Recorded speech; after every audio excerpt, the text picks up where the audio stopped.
In our final trade of the day, now we're taking a look at Exxon with Scott Bauer, Trading Advantage. Why did you pick this stock?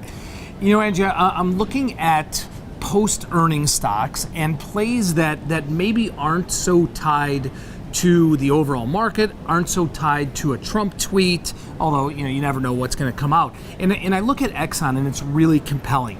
A few weeks ago, this stock really put in a nice technical bottom around the 82 and a half area.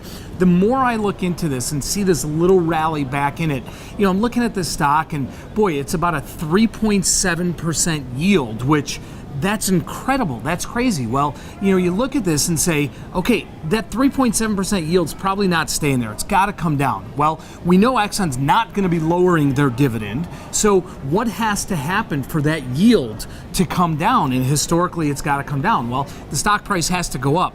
So I think that between the technical nature of that stock really trading the 82 and a half area, putting in a nice bottom, and then this yield, which means, big funds are probably going to have to start putting money into this thing. I think there's some real potential for this kind of old standby, low volatility stock to give us a nice push higher in the coming weeks. Any options trades on it? Absolutely. What I'm looking to do is actually go out to just April expiration. So we're looking at about 6 weeks or so, and I'm buying some 85 calls. I'm buying some 87 and a half calls outright right now. I think they're very inexpensive, both dollar standpoint and from a volatility standpoint, implied volatility standpoint. I'll sit with these at least a couple weeks, see how the stock does, but honestly, I really see the upside here could be 87 and a half or higher by April expiration. Bullish trade on Exxon. Yep. Thank you. Thanks, Ange.